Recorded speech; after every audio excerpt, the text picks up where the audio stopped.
नमस्कार दोस्तों, mission institute में आप सभी प्यारे साथियों का बहुत बहुत स्वागत है दोस्तों।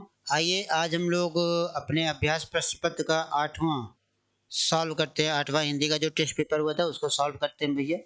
अब देखिए जो 8वां हुआ था उसमें जो यह हिंदी वाला रहा पोर्शन वह यहाँ से शुरू होता है। आप लोग भी अपनी टेस्ट सीरीज का 114वें क्वेश्चन से देखिएगा कि इस 14वें में क्या कहा गया है कि निम्नलिखित में से कौन सा शब्द शुद्ध है।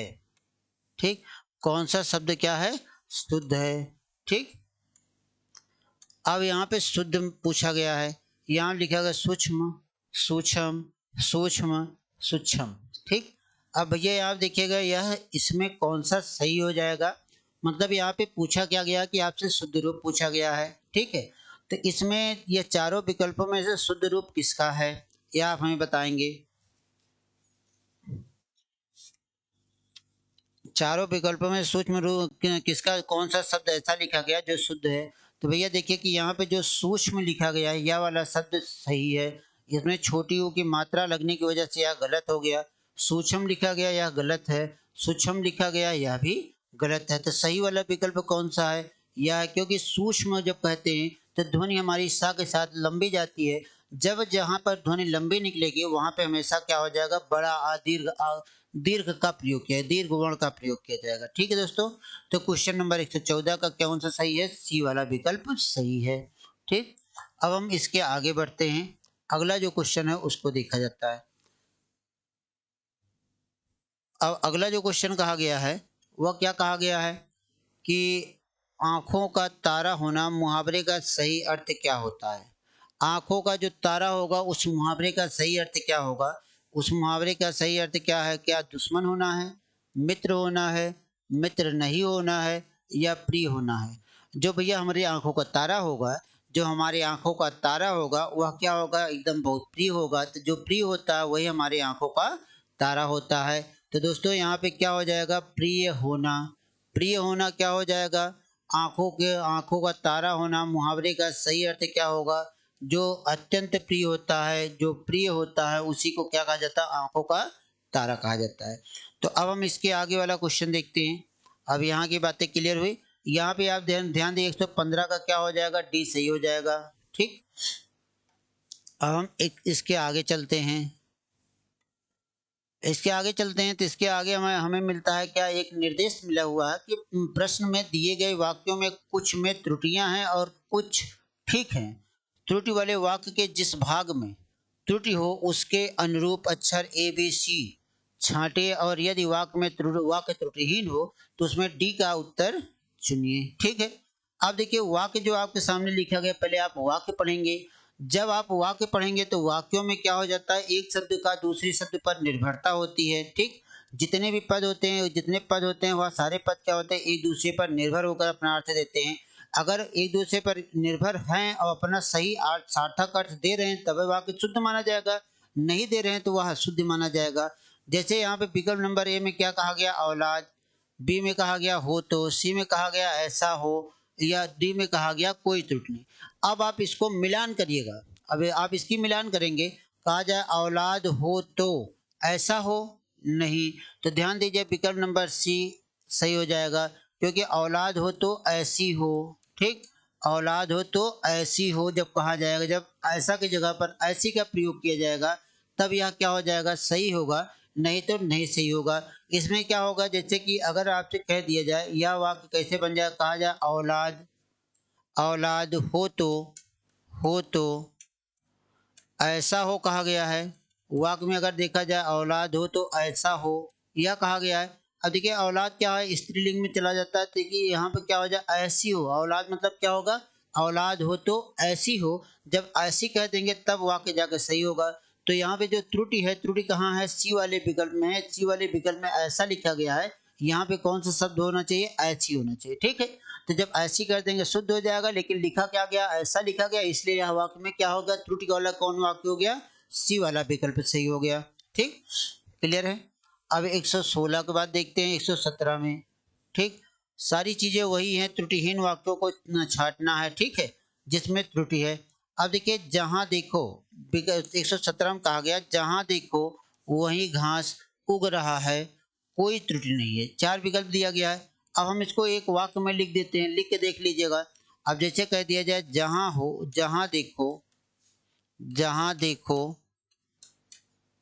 देखो वहीं घास उग रहा है। अब भैया देखिए यहाँ पे क्या लिखा है। अब यह पूरे वाक्य अगर हमने मिलान कर दिया तो क्या कहा, जहां देखो वहां घास उग रहा है। तो जहां देखो वहां घास उग रहा है कि घास उग रही है, यह हमेशा स्त्रीलिंग है। अर्थात यहाँ पे क्या हो जाएगा, क्रिया संबंधी अशुद्धि होती है। तो यह विकल्प नंबर सी वाला क्या हो जाएगा, सही। यहाँ पर उग रहा है नहीं, उग रही है होना चाहिए, ठीक है। यह क्रिया संबंधी अशुद्धि पाई गई। किसके संबंधी, क्रिया की अशुद्धि पाई गई। क्रिया की अशुद्धि किस कारण पाई गई यह भी जान लीजिएगा।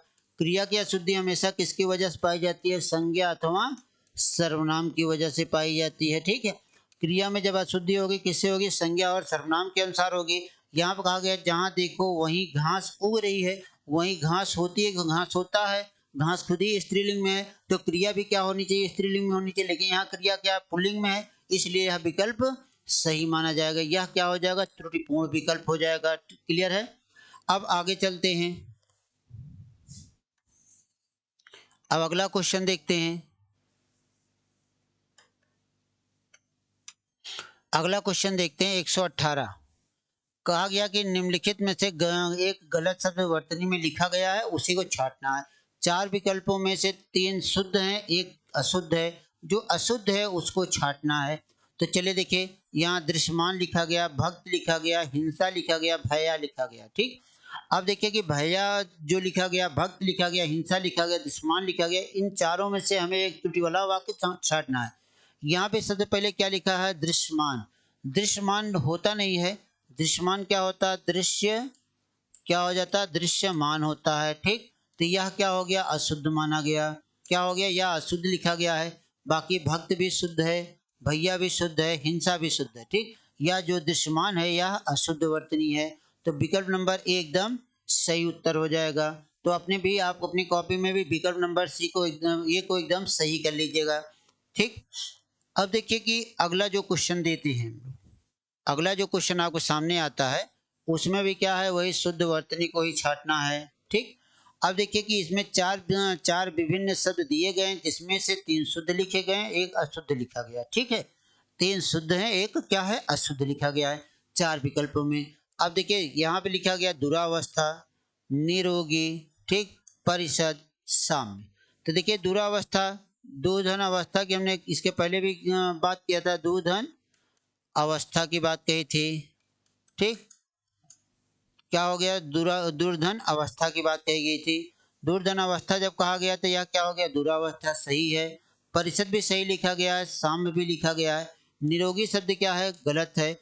जब निरोगी का सन विच्छेद होता है तो क्या कहा जाता है, निधन, निधन रोगी कहा जाता है, ठीक। क्या कहा जाता है, निधन रोगी कहा जाता है। दोनों मिलकर क्या बना देते हैं, निरोगी बना देते हैं। क्या बना देते हैं, निरोगी कर देते हैं, ठीक। यहाँ पे नि बड़ा हो जाएगा, क्यों होगा, क्योंकि विसर्ग पहले जब हस ई या उ आएगा, ठीक, तो हमेशा क्या हो जाएगा, वह दीर्घ रूप हो जाएगा, ठीक। जैसे निरोगी हो गया, आपके सामने एक शब्द लिखा जाए बीमार, बीमार इस तरह लिखा जाए, विच्छेद क्या हो जाएगा, बेधन मार लिख दिया जाएगा। अगर जैसे आपसे कह दिया जाए नीरव, क्या लिखा जाए, नीरव, तो इसका भी विच्छेद क्या हो जाएगा, निधन र हो जाएगा। तो यह सारे शब्द क्या हो जाए, शुद्ध वर्तनी में है। उसी तरीके से क्या शुद्ध शुद्ध क्या लिखा जाएगा, शुद्ध क्या लिखा जाएगा, निरोगी लिखा जाएगा। यह शुद्ध माना जाएगा यह, लेकिन यहाँ पे विसर्ग रखने की वजह से यह क्या है, अशुद्ध हो गया, ठीक। तो विसर्ग की वजह से यह क्या हो गया, अशुद्ध हो गया है, ठीक है।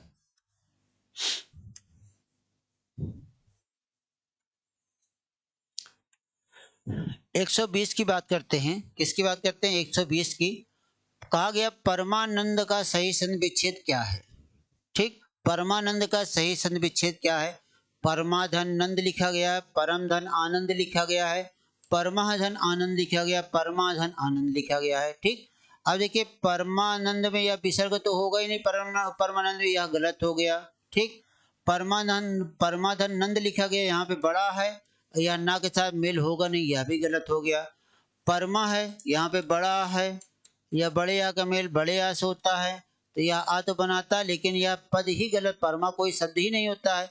तो जो सही होगा वह क्या होगा, परम धन आनंद लिखा जाएगा। होगा कैसे, परम अगर शुद्ध लिखा जाता है, जब परम शब्द शुद्ध लिखते हैं तो शुद्ध रूप से परम लिखा जाता है, ना कि परमा लिखा जाता है। और इसके साथ हमने क्या जोड़ा है, आनंद जोड़ दिया है। परम माँ के साथ आपको क्या मिल जाता है, आ, क्योंकि हलंत नहीं लगा है, क्योंकि हलंत लगा नहीं है, इसलिए क्या हो जाता है, आ। इस आ का मेल किससे होता है, इस आ से होता है। दोनों मिलके क्या बना दिए जाते हैं, बड़ा आ बना दिए जाते हैं। तो शब्द यहाँ पे क्या बन जाता है, परमानंद हो जाते हैं। ठीक, क्या हो जाते हैं, परमानंद हो जाते हैं। ठीक है, क्लियर है। अगले क्वेश्चन में चलते हैं हम लोग। क्वेश्चन नंबर 121 देखिएगा। लिखा गया जितेंद्री का संधि विच्छेद क्या होगा। ठीक, यह तो आप कर सकते हैं। जित धन इंद्री, इंद्री गलत है, यह शब्द ही गलत लिखा गया है। जिता धन इंद्री, तो जिता शब्द होता ही नहीं है, यह भी गलत हो गया। ठीक, जित धन इंद्री, चलिए ठीक है। जित धन अनिंद्री, अनिंद्री कोनो बात ही नहीं होती। तो विकल्प नंबर क्या हुआ, 20 सही हो गया। इसका क्या हो जाएगा, क्या कहा जाएगा, जित धन इंद्री लिखा जाएगा। क्या लिखा जाएगा, जित धन इंद्री लिखा जाएगा। जित से क्या मिलेगा, ता से आपको क्या मिला, आ का मिल किससे हो रहा है, ई से। दोनों मिलके क्या बना रहे हैं, ए। तो शब्द क्या बन जाता है, शब्द क्या बन जाता है, जितेंद्रीय। क्या बन जाता है, जितेंद्रीय बन जाता है। और जो यह ए बना है किसके साथ गया, ताके साथ गया है। ठीक, तो जो जितेंद्रीय शब्द होता है इसमें कौन सी संधि हो जाएगी, तो इसमें कौन सी संधि हो जाएगी मित्र, गुण संधि हो जाएगी। कौन सी संधि हो जाएगी, गुण संधि हो जाएगी। ठीक, बात क्लियर हो रही है। आगे चल रहे हैं हम लोग। 122 का देखिएगा। 122 में वही परिच्छेद है, अनुच्छेदों के साथ हमें जुड़ना हुआ है। लिखा गया है संस्कृतियों के निर्माण में एक सीमा तक देश और जाति का योगदान रहता है।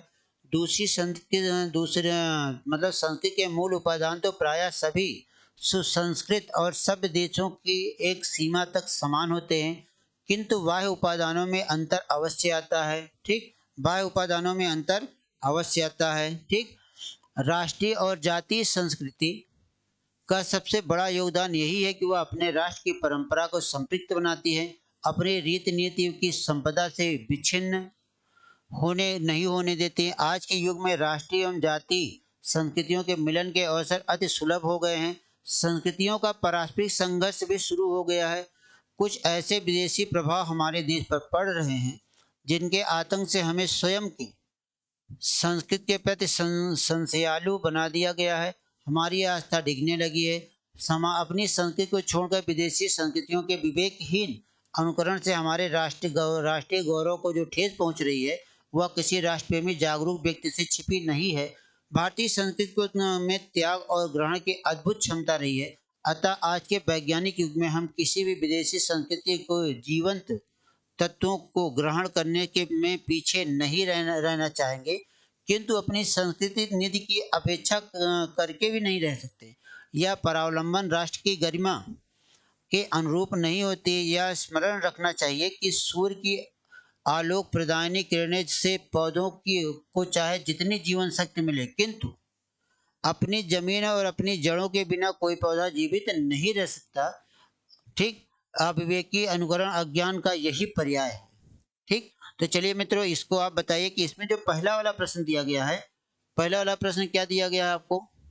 कहा गया आधुनिक युग में संस्कृतियों की परस्पर संघर्ष होने का प्रमुख कारण यह है कि परस्पर संघर्ष होने का प्रमुख कारण यह है कि विरोधी संस्कृतियां एक दूसरे के निकट हैं। विभिन्न संस्कृतियों के निकट आने के कारण अतिक्रमण एवं विरोध स्वाभाविक है। विरोधी संस्कृतियों ने अपनी सीमा का अतिक्रमण प्रारंभ कर दिया है। कुछ संस्कृतियां संघर्ष की भावना से ग्रस्त हैं। तो आप बताइए मित्र, इसमें से कौन सा सही हो जाएगा। ठीक, तो ध्यान दीजिएगा कि इसमें अभी आपको पैराग्राफ जब मिला था तो उसमें लिखा गया था कि विरोधी जो संस्कृतियां होती हैं उसमें अपनी सीमाओं का अतिक्रमण प्रारंभ कर दिया है। ठीक, जो विरोधी संस्कृतियों ने क्या किया कि विदेशी प्रभाव हमारे देश पर पड़ रहे हैं, इसके आतंक से हमारी संस्कृति संशयालु बना दिया है।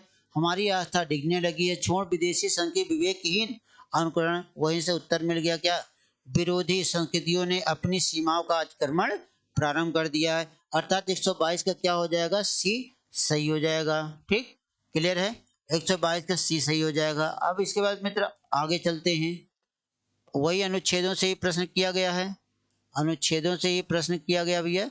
अब देखिए अगला जो हम प्रश्न देखते हैं, अगला जो हमारे पास प्रश्न है, हम कहते हैं कि हम अपनी संस्कृति पर संशयालु इसलिए हो गए क्योंकि हम तीव्रता से बढ़ते विदेशी कुप्रभाव का प्रभावी रूप से सामना नहीं कर पा रहे हैं। हम चिंतन के स्तर पर पूर्ण परिपक्वता की स्थिति पर नहीं पहुंच पा रहे हैं। नई पीढ़ी ने विदेशी संस्कृतियों के कुछ तत्वों को स्वीकार करना प्रारंभ कर दिया है। अपनी संस्कृतियों के प्रति हमारी आस्था कमजोर हो गई है। तो चलिए इन चारों विकल्पों में से आप बताइए। तो सीधी बात है कि जब हमारे ऊपर विदेशी सभ्यताओं का, विदेशी संस्कृतियों का प्रभाव पड़ने लगा है, तो हम हमारी जो आस्था रही अपनी संस्कृति के प्रति रही, वह धीरे धीरे क्या हो गई, कमजोर पड़ने लगी।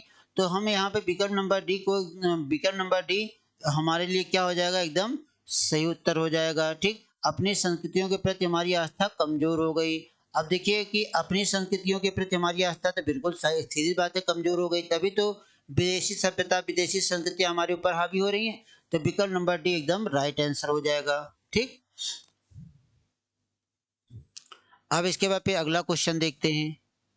अगला क्वेश्चन जो होता है वह क्या है, अगला क्वेश्चन कहा गया, राष्ट्रीय अथवा जाति संस्कृति हमारे हमारे प्रति सबसे बड़ी देन है यह है कि वह हमें अपने अतीत से जोड़े रखती है, अपने राष्ट्र की परंपरा, अपने राष्ट्र की परंपरा,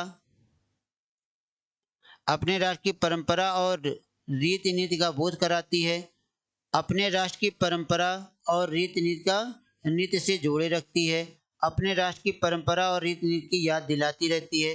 तो आप बताइए, राष्ट्रीय एवं जाति संस्कृति हमारे प्रति सबसे बड़ी देन यह है कि क्या है इसकी सबसे बड़ी देन, इसकी सबसे बड़ी देन क्या है भैया, यह बताएंगे आप,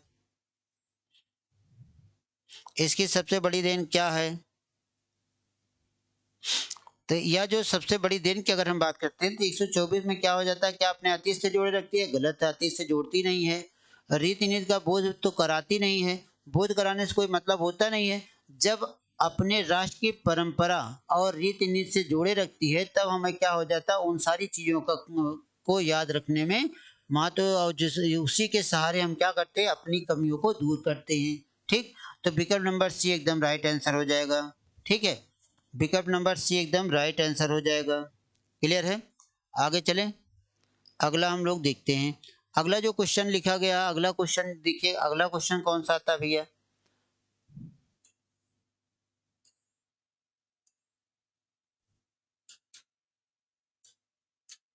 अगले क्वेश्चन में कहा गया, पैराग्राफ से ही दिया गया, कहा गया हम अपनी संस्कृति सांस्कृतिक संपदा की उपेक्षा इसलिए नहीं कर सकते क्योंकि ऐसा करना हमारे राष्ट्रीय हित के अनुरूप होगा, हमारे राष्ट्र की अपमानित करने के समान होगा, ऐसा करने से हम जड़ विहीन और सदृश हो जाएंगे।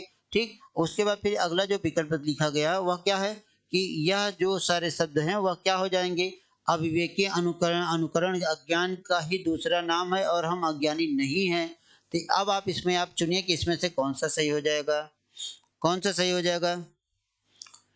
अब देखिए पैराग्राफ में ही दिया गया है, इसे आपके दिया गया, कहा गया है कि ऐसा करने से हम जड़ विहीन पौधे के सदस्य हो जाते हैं। ठीक, अब क्या कहा गया कि इसमें क्या हो गया, बी 125 का भी क्या हो गया, सी वाला विकल्प सही हो गया कि ऐसा करने से हम क्या हो, जड़ विहीन सदस्य हो जाते हैं। ठीक, क्या हो जाते हैं, जड़ विहीन या सदस्य हो जाते हैं। क्लियर है, ये नीचे वाली लाइन आप पढ़ लीजिएगा, लोग प्रदान करने चाहे जितनी किंतु हो, लेकिन अपनी जमीन अपनी जड़ों के बिना पौधा जीवित नहीं रह सकता, अविवेकी अनुकरण अज्ञान का ही यह एक पर्याय होता है। ठीक, हमारी संज्ञा ऐसा करने से हम जड़ विहीन हो जाएंगे, पौधे के सदस्य हो जाएंगे। अगर जड़ विहीन हो गए तो हम उगेंगे कहाँ, अगर हम अपनी सभ्यताओं को खो दिए तो हम कहाँ से सभ्यताओं को आगे बढ़ाएंगे।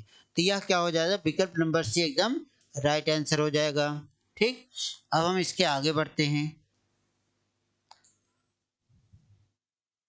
इसके आगे जब भैया पढ़ा जाता है तो उसमें क्या हो जाता है कि नीचे दिए गए प्रश्नों के विकल्प में मुहावरे का अर्थ दिए गए हैं, मुहावरे के अर्थ के सही विकल्प को चुनिए। अब देखिए यहाँ पे भैया दिया गया मुहावरा, क्या दिया गया, कहा गया कि 9 2 11 होना, क्या हो जाना, 9 2 11 हो जाना। मुहावरे का सही अर्थ क्या हो जाता है, समय देखना होता है, खिसक जाना होता है, गायब हो जाना होता है और 9 2 11 या 11 होना है। ठीक, जोड़ दिया गया यहाँ पर। अब देखिए समय देखना मुहावरे का 9 2 11 होने का मतलब है नहीं। अब खिसक जाना या गायब हो जाना, दो में संशय बना हुआ है। 9 और 2 को जोड़ेंगे तो 11 होगा, इससे हमारा कोई मतलब ही नहीं है। यह भी गलत हो गया, यह भी गलत हो गया। अब बात यहाँ पर यह आएगी 9 2 11 होना मतलब गायब हो जाना। गायब होना तो 9 2 11 होगा नहीं। जब हम आपके यहाँ, आप जैसे मान लो कि आप बैठे हो, आपके ऊपर कोनो मुसीबत आई, हम आपके साथ हैं, हमने आपसे कहा जाओ तुम लड़ो, लेकिन जैसे आप लड़ाई शुरू हुई इसे हम वहाँ से खिसक लिए। वैसे क्या हुए, हम खिसक लिए। खिसक लिए मतलब कि हम वहाँ से 9 2 11 हो रहे हैं। विकल्प नंबर सी भी एकदम सही उत्तर हो जाएगा। 9 2 11 मुहावरे का अर्थ क्या हो जाना, खिसक जाना। गायब होना नहीं होता, गायब होता मतलब कि खत्म हो जाना। ठीक, गिर जाना या कहीं गुम हो जाना, होने का मतलब नहीं है। यहाँ 9 2 11 मतलब क्या हो गया, खिसक जाना हुआ। ठीक, तो विकल्प नंबर भी एकदम राइट आंसर हो जाएगा मित्रों। अब अगला देखते हैं 127। 127 की अगर हम बात करते हैं, नीचे लिखे हुए प्रश्नों के विकल्पों में मुहावरे के अर्थ दिए गए, मुहावरे के सही अर्थ को चुनना है। ठीक, आड़े हाथों लेना, क्या लिखा गया, आड़े हाथों लेना। आड़े हाथों लेना मुहावरे का अर्थ क्या होता है, स्वागत करना, रास्ता रोकना, अड़ जाना, खरी खरी सुनाना। तो चलिए आप बताइए कि इसमें क्या हो जाएगा। तो आड़े हाथों लेना मतलब कि तत्काल उसको हमने खरी खरी खोटी सुना दिया, तो वह क्या हो गया, हमने उसकी गलती को खरी खोटी सुनाया तो वह क्या हो गया, खरी खोटी सुनाना। मतलब क्या हो, आड़े हाथों लेना। इस मुहावरे का अर्थ क्या हो गया भैया, खरी खोटी सुनाना हो गया। बात क्लियर हो गई, बात क्लियर हुई ना यहाँ तक। तो स्वागत करना, आड़े हाथों लेना स्वागत करना हो गया नहीं, रास्ता रोकना है नहीं, अड़ जाना है नहीं। जब हम किसी को खरी खोटी सुना देते हैं तो वह लगे हाथ उसका हमने जवाब भी दे दिया। तो यह क्या हो गया, विकल्प नंबर डी एकदम राइट आंसर हो गया। ठीक, अब 127 पे चलते हैं, अगला क्वेश्चन देखते हैं। प्रश्नों में दिए गए वाक्यों में रिक्त स्थानों की उचित शब्दों द्वारा पूर्ति के लिए चार चार विकल्प दिए गए हैं, उसमें से उपयुक्त विकल्प चुनिए। आपने मेरे घर पधार कर मुझे dash dash dash dash dash दिखा गया है। ठीक, किया है। आप मेरे घर पधार कर मुझे सुशोभित किया है, कि गौरवान्वित किया है, कि उन्नत किया है, कि गर्वयुक्त किया है। ठीक, आप मेरे यहाँ पहुँच कर, आप मेरे यहाँ पहुँच कर हमें आप सुशोभित तो किए नहीं, हमारी शोभा बढ़ाए नहीं, लेकिन और या उन्नत हमारी कोई किए नहीं, गर्वयुक्त किए नहीं है। ठीक, तो यह भी गलत, यह भी गलत, यह भी गलत। अब हमारे पास बच्चा क्या, गौरवान्वित किया मतलब हमें हमें हमारे गौरव को और ऊंचा कर दिया। ठीक, आप हमारे घर पधारे, इससे हमारा गौरव क्या हो गया, हमारी प्रसिद्धि क्या हो गई और ऊंची हो गई। तो क्या हो गया, आप मेरे घर पधार कर मुझे क्या कर दिया है, गौरवान्वित, गौरवान्वित किया, गौरवान्वित किया। ठीक, तो विकल्प नंबर भी एकदम राइट आंसर हो जाएगा। तो जब एक इसके लिए हमेशा ध्यान रखिएगा, वाक्य पढ़िएगा, वाक्य पढ़ने के बाद जहाँ रिक्त स्थान हो उसके साथ आप मिलान करिएगा, किसके संदर्भ में कहा गया, मेरे घर पधारा गया है, मेरे घर पधार के मुझे सुशोभित करेगा नहीं आदमी, हमारी उन्नत करेगा नहीं, गर्वयुक्त तो होगा नहीं। तो गर्वयुक्त मतलब उसी के साथ होगा, हमें क्या करता है, गौरवान्वित करता है। तो यहाँ पे क्या हो जाएगा, विकल्प नंबर भी एकदम राइट आंसर हो जाएगा। ठीक, अब अगला क्वेश्चन देखते हैं।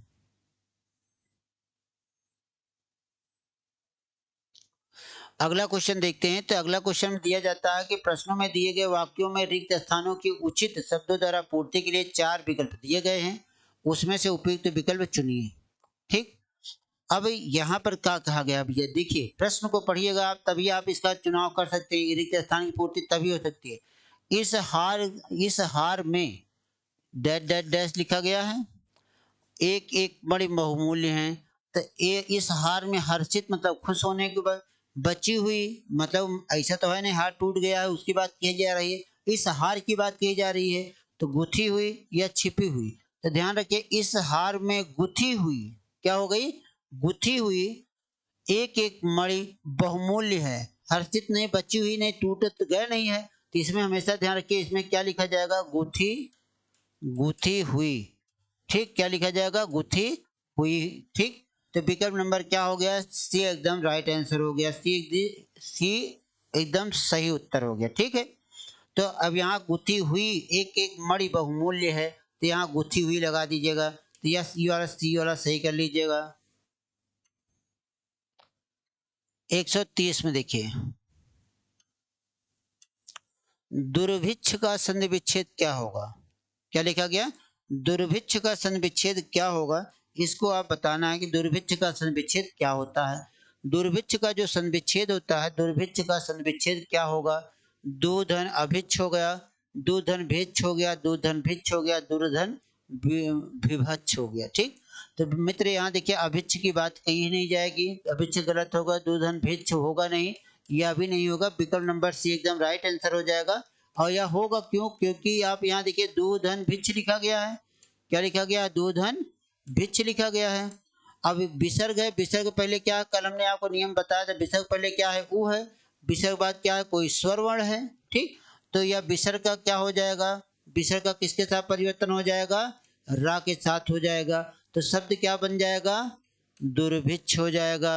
ठीक, इसी तरीके जैसे अगर आपसे कह दिया जाए आसी धनबाद कह दिया जाए तो क्या हो जाता है? आशीर आशीर्वाद हो जाता है। ठीक इसी तरीके से बनेगा, यही वाला नियम यहाँ पर भी लगेगा दुर्भिक्ष में। तो विकल्प नंबर सी एकदम राइट आंसर हो जाएगा। और इसमें कौन सी संधि होगी, यह ध्यान रखिएगा, विसर्ग संधि होगी। कौन सी संधि होगी? विसर्ग संधि होगी। ठीक, इसमें कौन सी संधि होगी भैया? विसर्ग संधि हो जाएगी। बात क्लियर है? कोई दिक्कत? अब अगला क्वेश्चन देखते हैं। लिखा गया अत्यधिक का संधि विच्छेद है। अत्यधिक का संधि विच्छेद क्या है यह देखिएगा। अतिधन अधिक है, अतिधन अधिक है, अत्याधन है, अत्याधन अधिक है। तो आप इसमें बताएंगे अत्यधिक शब्द लिखा गया, क्या लिखा गया है? अत्यधिक शब्द लिखा गया है। अत्यधिक का जब संधि विच्छेद हो जाएगा तो उसमें क्या लिखा जाएगा? अतिधन अधिक हो जाएगा। ठीक, क्या हो जाएगा? अतिधन अधिक हो जाएगा। अति से आपको क्या मिला? ई का मेल किससे हुआ? आ से। ई का परिवर्तन किसके साथ हुआ? या के साथ। और यह जब या आ गया तो यहाँ पे कौन सी संधि हो जाएगी? तुरंत आप क्या बताएंगे? यण संधि हो जाएगी। ठीक, तो यण संधि में आप जानते हैं सूत्र इसका क्या होता है? इको यणच होता है। क्या हो जाता है? इको यणच हो जाता है। इको यणच मतलब क्या होता है? ई ओ री और एक ली प्रत्यय ली वर्ण आते हैं। ई के बाद कोई असमान वर्ण आता है आ, ओ के बाद कोई असमान वर्ण आता है आ। मान लीजिए यहाँ आ गया, यहाँ भी असमान क्या हुआ? आ। तो जब ई के बाद आ दिखाई देगा तो ई का क्या बन जाएगा? या। ओ के बाद आ दिखाई देगा तो क्या बन जाएगा? हुआ। री के बाद आ दिखाई देगा तो क्या बन जाएगा? रा। ली के बाद आ दिखाई देगा तो क्या बन जाएगा? ला। यही जो यण संधि का जो यह होता है उसी में क्या हो जाएगा? अत्यधिक हो जाएगा। ठीक, अब देखिए ई है, ई के बाद आ दिखाई दिया तो ई का परिवर्तन किसके साथ हुआ? या के साथ हुआ। तो जब या के साथ हुआ तो यहाँ हो गया। अब यहाँ से हमने ई की मात्रा निकाल लिया तो ता बचा, ता को हम इस तरह लिख देते हैं हलन के साथ। हलन के साथ लगा हुआ ता वर्ण आधा हो गया तो शब्द क्या बन गया? अत्यधिक बन गया। ठीक, तो इसमें देखिए कौन सा विकल्प है? अतिधन अधिक। तो विकल्प नंबर बी एकदम सही उत्तर हो जाएगा। ठीक, विकल्प नंबर बी वाला एकदम सही उत्तर हो जाएगा। बात क्लियर हो गई?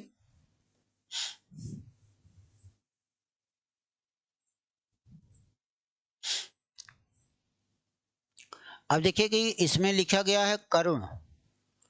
करुण शब्द का विलोम शब्द क्या है? 132 में देखिए कहा गया करुण। करुण का अर्थ क्या होता है? करुण का क्या अर्थ होता है? शोक होता है। ठीक, करुण का अर्थ क्या होता है? शोक होता है। या जो ममता मई होते हैं उनको करुण कहा जाए, करुण हृदय से। ठीक, कहा जाता है इस करुणा कलित हृदय से क्यों विगल रागनी बजती है। ठीक, कहा जाता है ना। करुण का अर्थ क्या होता है? जिसके अंदर दया का भाव होता है। इसका क्या हो जाएगा? आरूढ़ हो जाएगा, कि सबल हो जाएगा, कि दो ऋण हो जाएगा, या निर्दय हो जाएगा। चारों विकल्पों में करुण का अर्थ, करुण का विलोम क्या हो जाएगा? निर्दयी हो जाएगा। क्या हो जाएगा? निर्दयी हो जाएगा। इसका कोई अर्थ नहीं होता। सबल मतलब बल के साथ होता है, बल सबल। ठीक, अब आरूढ़ मतलब क्या हो जाता है?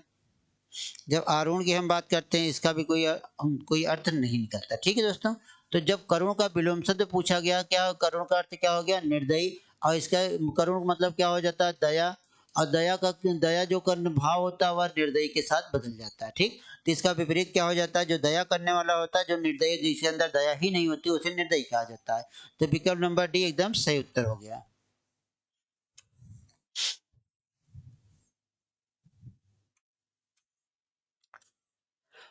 अब 133 में देखिए, अब कहा गया अतिवृष्ट। अतिवृष्ट का विलोम शब्द क्या हो जाएगा? अतिवृष्ट का विलोम शब्द क्या हो जाएगा? विपरार्थक मतलब विलोम शब्द हो गया। अल्पवृष्ट होगा कि ओलावृष्ट हो जाएगा, अनावृष्ट हो जाएगा, स्वदेश हो जाएगा। अतिवृष्ट का अर्थ क्या हो जाएगा? विलोम शब्द क्या हो जाएगा अतिवृष्ट का? अतिवृष्ट का विलोम हमेशा क्या हो जाएगा? ध्यान दिया, बहुत चर्चित क्वेश्चन रहा, या अनावृष्ट के साथ बदल जाएगा। क्या हो जाएगा? अनावृष्ट हो जाएगा। अल्पवृष्ट होगा नहीं। ठीक, क्या अल्पवृष्ट होगा नहीं, ओलावृष्ट होगा नहीं, स्वदेश होगा नहीं। तो बचा आपके पास क्या? अनावृष्ट बचा, तो क्या हो जाएगा? अनावृष्ट सही हो गया। ठीक, अब हम इसके आगे चलते हैं। 134 का देखिएगा आप लोग। 134 में देखिए कि कौन सा शब्द एला प्रत्यय से नहीं बना है। क्या कहा गया? एला प्रत्यय कौन से शब्द में नहीं लगा है? मटमैला, कसैला, मैला, विषैला। ठीक, अब देखिए कि जब मटमैला की बात करते हैं तो इसमें एला शब्द आया, एला प्रत्यय लगा है। ठीक, कैसा प्रत्यय? एला प्रत्यय लगा है। ठीक, अब उसके बाद फिर हम कसैला कहते हैं, तब भी इसमें क्या है? एला प्रत्यय लगा है। ठीक, मैला शब्द जो कहते हैं, मैला में मैल होता है, मैल के साथ क्या जोड़ा गया है? आ प्रत्यय जोड़ा गया है। ठीक, विष के साथ फिर क्या जोड़ दिया गया? विष के साथ क्या जोड़ा गया है? विष के साथ फिर एला प्रत्यय जोड़ा गया है। ठीक, क्या जोड़ा गया? एला प्रत्यय, तो क्या बन गया? विषैला बन गया है। अब मेला शब्द मैल, सॉरी, मैल के साथ क्या जोड़ा गया? अल, तो अर्थात विकल्प नंबर सी में एला प्रत्यय का प्रयोग नहीं किया गया है। ठीक, एला प्रत्यय का प्रयोग नहीं किया गया है, तो विकल्प नंबर सी एकदम राइट आंसर हो जाएगा। चलें आगे। 135 की हम बात करते हैं। किसकी बात करते हैं? 135। कहा गया चिकनाहट में प्रयुक्त प्रत्यय क्या है? चिकनाहट। ठीक, अब चिकनाहट में जो प्रयुक्त प्रत्यय है, क्या आहट है कि नाहट है, पट है कि हट है? ठीक, तो जैसे कि चिकना कहा जाता है, इसके साथ क्या जोड़ दिया जाता है? आहट प्रत्यय जोड़ दिया जाता है। तो जब हम दोनों को जोड़ते हैं बड़ा आ बन जाता है, तो शब्द क्या बन जाता है? चिक नाहट हो जाता है। क्या हो जाता है? चिक नाहट हो जाता है। ठीक, क्या हो जाता है? चिक नाहट हो जाता है, या आहट प्रत्यय हो गया। ठीक, और यह कृदंत प्रत्यय कहलाता है। ठीक है, यह कृदंत प्रत्यय कहलाता है। तो इसमें विकल्प नंबर एकदम सही उत्तर हो जाएगा, 135 का ए।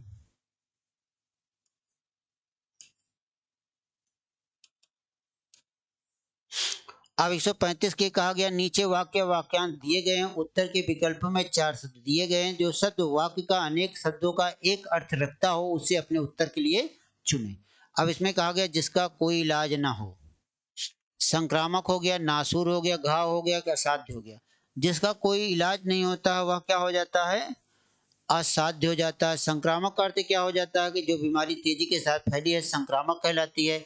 नासूर मतलब जो कभी ठीक नहीं हो रहा हो। घाव मतलब जब चोट लग जाती है, जो घाव दिल का घाव हो गया, कोई चोट लग गई उसका घाव हो गया, तो घाव उसका। लेकिन जिसका कोई इलाज नहीं होता वह क्या हो जाता है? असाध्य हो जाता है। ठीक, जिसको कहीं से साधा नहीं जा सकता, सही नहीं किया जा सकता, कोई इलाज ना हो, वह क्या हो जाएगा? असाध्य हो जाएगा। विकल्प नंबर सी एकदम राइट आंसर हो जाएगा। ठीक,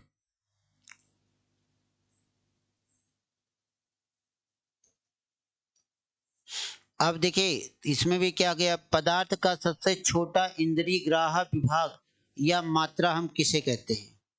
अब आप इसको बताइए, इसको तो आप आसानी से बता सकते हैं ना।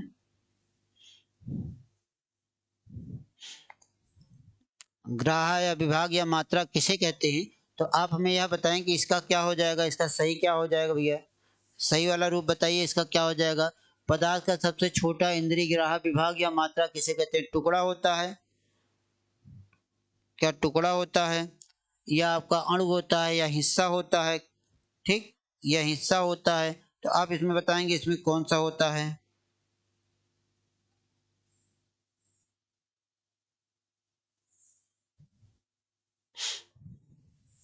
ठीक।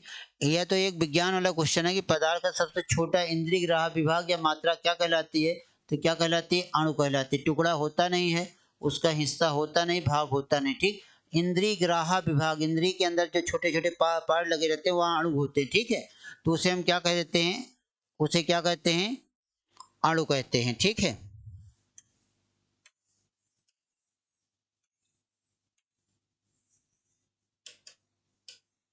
अब इसमें देखिए अगला क्या कहा, प्रत्येक प्रश्न में एक मुख्य शब्द है, उसका अर्थ बताने के लिए 4 विकल्प दिए गए हैं, सही विकल्प का आपको चयन करना है। ठीक है। अरविंद का अर्थ होता है, अरविंद का अर्थ क्या? सागर होता है, सागर होता है कि सूर्य होता है, कमल होता है कि मुख होता है? ठीक। अरविंद का अर्थ क्या होता है? सागर होता है, सूर्य होता है कि मुख होता है, कमल होता है? तो अरविंद शब्द क्या है? यह कमल की पर्यायवाची शब्द है। किसकी है? कमल की पर्यायवाची शब्द है। तो विकल्प नंबर सी एकदम राइट हो जाएगा। तो यहाँ पे 138 का क्या हो जाएगा? सी। अरविंद का अर्थ क्या हो जाएगा? क्या हो जाएगा? सी हो जाएगा। सागर, सूर्य और मुख से नहीं लगाया जाएगा। ठीक है। तो यहाँ पे क्या लिखेंगे? विकल्प नंबर सी एकदम राइट आंसर हो जाएगा। क्लियर? आगे बढ़े, अगला देखते हैं। 139, 139 में दिया गया कि अनिल का अर्थ क्या हो जाता है? अनिल का अर्थ क्या हो जाता है? जो नीला ना हो, अग्नि, नाम, वायु। आप बताइए कि 139 में अनिल शब्द का अर्थ क्या हो जाता है? चलिए बताइए फटाफट। अनिल शब्द क्या हो जाता है? वो हवा की पर्यायवाची शब्द होती है। तो उन्हीं पर्यायवाची शब्दों का एक छोटा सा अंश दिया गया है। तो अनिल का अर्थ क्या हो जाता है? वायु से लगाया जाता है। किससे लगाया जाता है? वायु से लगाया जाता है। ठीक। किससे लगाया जाता है? वायु से लगाया जाता है। ठीक। नीला होने से लगाया नहीं जाता। अनल कहा जाता तो आग हो जाता। अगर यही अनल कह दिया जाता तो आग से लगा दिया जाता। नाम तो नाम है ही। यह भी गलत, यह भी गलत, यह भी गलत। सही क्या हुआ? विकल्प नंबर सी। ठीक। अब इसके बाद अगला क्वेश्चन देखिएगा 140। क्या देखा जाएगा? 140। 140 में देखिए, 140 में दिया गया है कि प्रत्येक में क्या एक मुख्य शब्द है, उसका अर्थ कुछ नहीं करना है। अब देखिए 140 में क्या कहा गया? यह दो बालक किसके हैं का शुद्ध रूप क्या है? ये दो बालक किसके हैं? एक किसके बालक हैं? यह दो बालक हैं, यही दो बालक हैं। इसमें से इन चारों में से कौन सा विकल्प सही हो जाएगा, यह आप हमें बताएंगे। 140,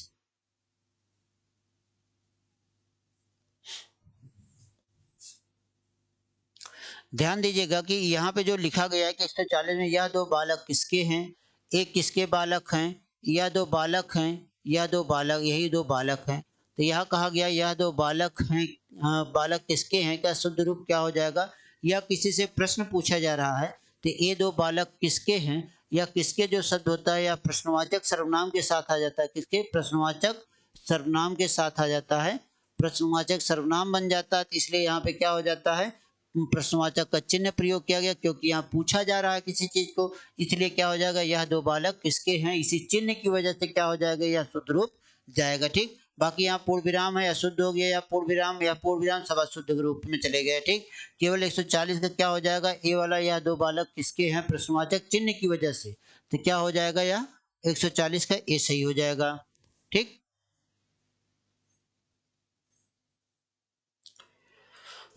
अगला देखिएगा, अगला कहा गया कि प्रश्नों में पर्याय शब्दों के 4 विकल्प में से किसी एक का सही, सही विकल्प को चुनना। दृष्टि, दृष्टि का अर्थ किससे लगाया जाता है? नजर या निगाह से लगाया जाता है।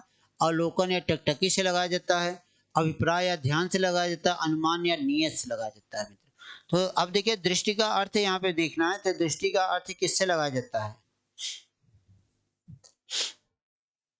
दृष्टि का अर्थ क्या? नजर और निगाह से लगाया जाता है। किससे लगाया जाता है? नजर और निगाह से।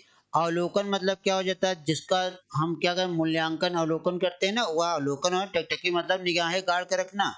अभिप्राय मतलब कि अर्थ लगाना। ध्यान मतलब उस पर ध्यान लगाना। अनुमान मतलब क्या होता है? उसकी उसका आकलन करना। नियत मतलब क्या होता है? हमारे विचार। ठीक। तो इसलिए यह सारे विकल्प क्या हैं? गलत हैं। विकल्प नंबर एकदम राइट आंसर है, नजर और निगाह। ठीक।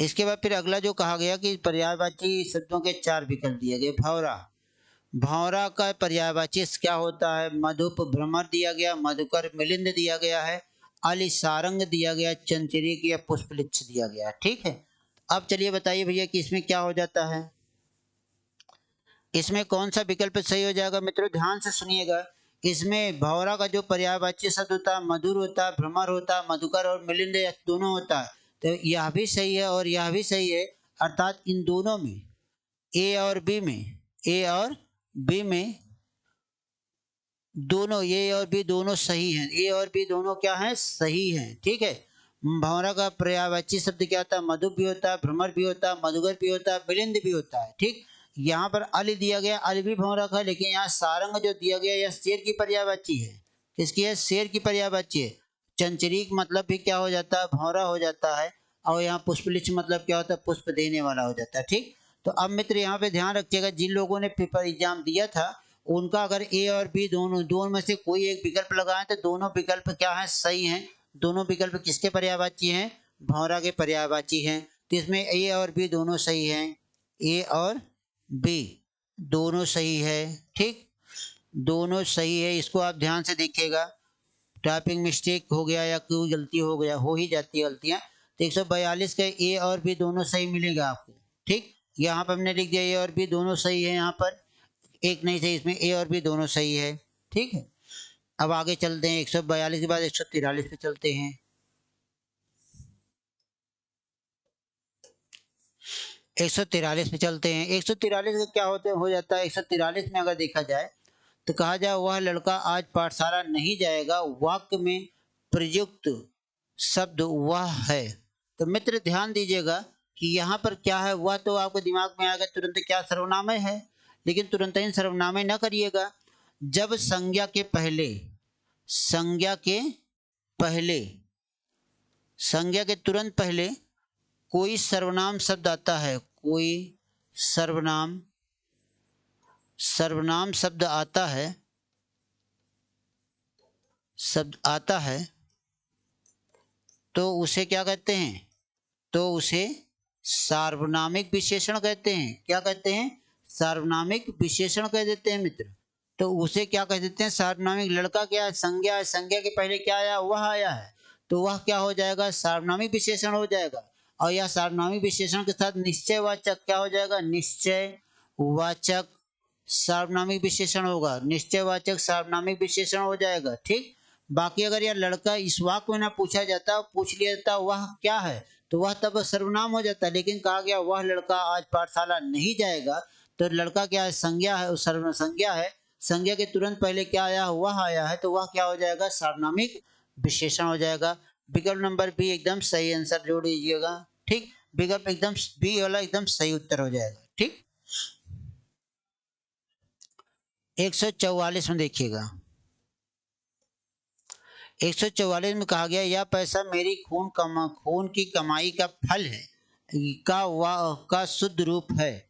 यह पैसा मेरी हड्डी की कमाई का फल है, यह पैसा मेरी खून पसीने की कमाई का फल है, यह पैसा मेरी खून हड्डी की कमाई का फल है, यह पैसा मेरे गाढ़े खून की कमाई का है। गाढ़ा खून मतलब ही नहीं होता, एक विकल्प पहले ही काट दिए। ठीक, एक विकल्प आपको पहले ही कट गया। अब दूसरा देखिएगा, दूसरे में देखिएगा यह पैसा मेरी खून हड्डी का कमाई, खून हड्डी भी नहीं होता, कट गया विकल्प। अब क्या कहा गया? यह पैसा मेरे खून पसीने की कमाई है, तो यह एकदम सही हो गया। और दूसरा तो पहला पैसा मेरी हड्डी की कमाई का, यह भी कट गया। तो विकल्प में बचा आपके पास क्या? केवल और केवल बी बचा। तो यह पैसा मेरे खून पसीने की कमाई है, तो इसको आप विकल्प नंबर बी को एकदम सही कर लीजिएगा भैया। विकल्प नंबर बी एकदम राइट आंसर हो जाएगा। क्लियर है बात? क्लियर है ना? कोई दिक्कत नहीं है। अब आगे चलते हैं हम लोग, 145 देखते हैं। अब वचन की बात होती है, किसकी बात होती है? वचन की। वचन आपको पहचानना है इसमें से, कि इसमें से बहुवचन छांटना है।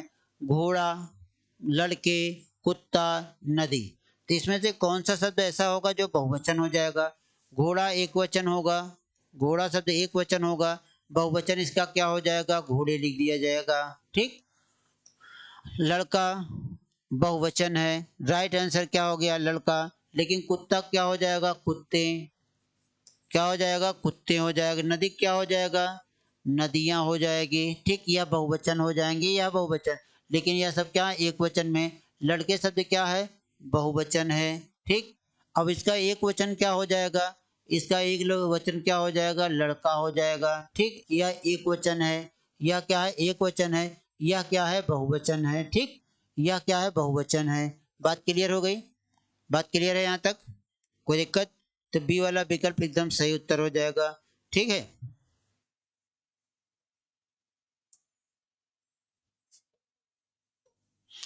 अब दिया गया है कि निम्नलिखित प्रश्नों में तीन एक वचन है, एक बहुवचन है।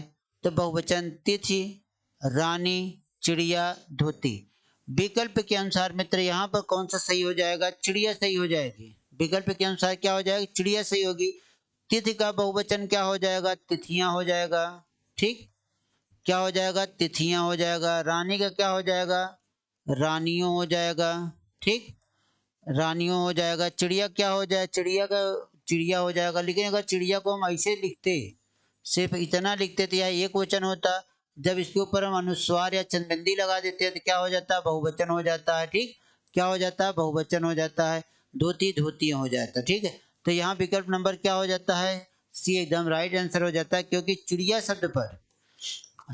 शब्द पर क्या लगाया गया है, चिड़िया ऐसे लिखा जाता है, एक वचन है, इसके ऊपर चंदबिंदी लगा देते हैं तो बहुवचन हो जाता है। यहाँ पे देखिए अनुस्वार लगा हुआ है, इसलिए यह क्या हो जाएगा, बहुवचन हो जाएगा। ठीक, अब 147 देखिएगा। 147 में देखिएगा कि लिखा गया निम्न में से कौन सा युग्म गलत है। 147 में देखिए निम्न में से कौन सा युग्म गलत है। तो यह इसमें से कौन सा युग्म गलत है भैया, यह बताएंगे आप हमें।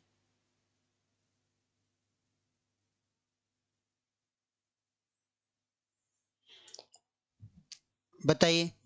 इसमें दिया गया है चिर, चिर बहुत हो गया, छत्र छाता हो गया, छत्र बल हो गया, छुरी चाकू हो गई। ठीक, छुरी चाकू नहीं, छुरी चाकू होता है। जो छुरी शब्द अर्थ होता है वो खुर वाले जो पशु होते हैं, खुर वाले जो पशु होते हैं, खुर वाले पशु होते हैं उनके लिए प्रयोग किया जाता है। ठीक, छुरी शब्द का प्रयोग किसके लिए किया जाता है, खुर वाले पशु के लिए किया जाता है। या इस छुरी शब्द का प्रयोग किसके लिए किया जाता है, नाई के लिए किया जाता है। ठीक है, तो इसलिए विकल्प नंबर डी एकदम यहाँ मिलान नहीं है, यही युग्म गलत है। बाकी चिर मतलब क्या होता है, बहुत होता है, छत्र बल होता है, छत्र छाता होता है, यह सही है। लेकिन यहाँ छुरी का अर्थ क्या होता है, खुर वाले पशु या नाई से लगाया जाता है। ठीक, तो यहाँ पे क्या हो गया, विकल्प नंबर डी एकदम राइट आंसर हो गया। अब 148 की बात करते हैं। निम्न में से कौन सा युग्म सही नहीं है, निम्न में से कौन सा युग्म सही नहीं है, यह आप बताएंगे। कुल वंश है, कुल किनारा है, केसर कुमकुम है, चीर वस्त्र है। तो आप चलिए बताइए इसमें हमें कौन सा सही नहीं है।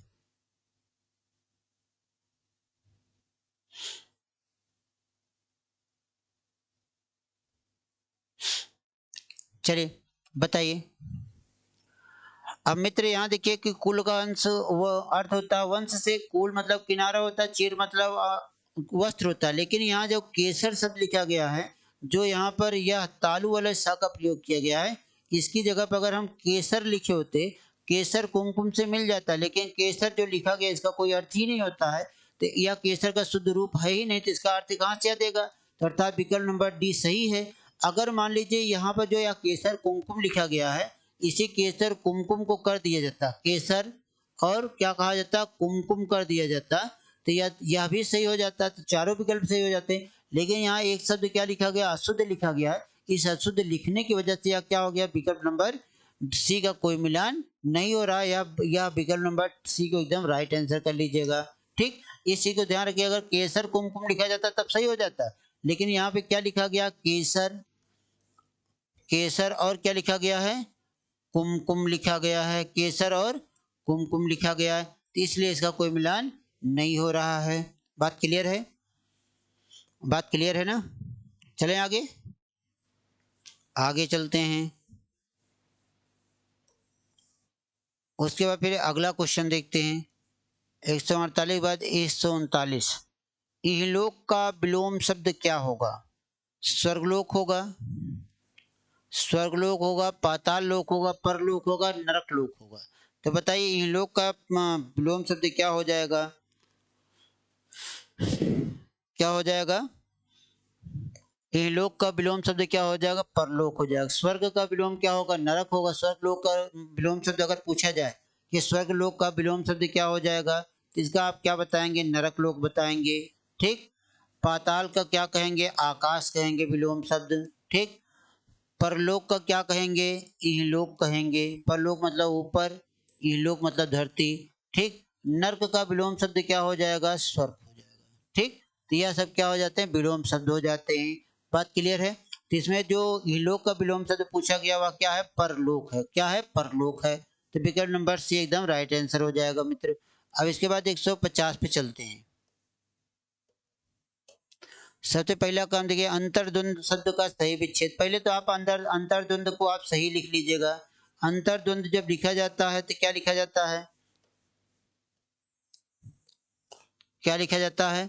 एक लिखा जाता है, या शब्द ऐसे लिखा जाता है, अंतर्द्वंद लिखा जाता है। ठीक। या रा जो होता है या दा के ऊपर आता है, अब यह शुद्ध वर्तनी में आएगा। यह क्या है? शुद्ध रूप है। इसको आप ध्यान रखिए, यह शुद्ध रूप है। और यहाँ पे क्या हो गया? यह गड़बड़ हो गया। अंतर्द्वंद यहाँ पे रा होगा। ठीक है, क्लियर है? अब देखिए कि विलोम शब्द कुश्ती है, दंगा है, बहिर्द्वंद है, कसरत है। यह तो अंतर्द्वंद का विलोम शब्द एकदम स्पष्ट रूप से क्या है? बहिर्द्वंद है। दंगा फसाद किया जाता है, कुश्ती बल का प्रयोग किया जाता है, कसरत भी बल का प्रयोग किया जाता है। अर्थात विकल्प नंबर सी एकदम सही हो जाएगा, बहिर्द्वंद लिखा जाएगा। ठीक। देखिए बहिर्द्वंद में यहाँ पे रा है ना, लेकिन यहाँ पे ता के ऊपर रा लगा दिया, गलत है। यहाँ दा के ऊपर रा होगा। यह हमने शुद्ध रूप लिखा है यहाँ पर। ठीक है ठीक है दोस्तों। अब इस तरह से क्या हो जाता है, आज के या जो 8वां अभ्यास प्रश्न पत्र है उसका आज सॉल्व करवाया गया है। अब इसके बाद का जो होगा वह उसके इसके बाद ही आपको दिया जाएगा। तो चलिए दोस्तों, आज जो भी हमने आपको टेस्ट या जो हल करवाया, इसमें कहीं आपको आपको कोई दिक्कत आएगी तो जाके आप कमेंट बॉक्स में कमेंट जरूर करिएगा। चलिए, तब तक के लिए आप सभी लोगों को धन्यवाद। इतना आप लोग साथ सहयोग दिए, और आप लोग इसको ज़्यादा से ज़्यादा लोगों तक शेयर करिएगा मित्रों। तो चलिए, आप सभी को बहुत बहुत धन्यवाद। जय हिंद, जय भारत।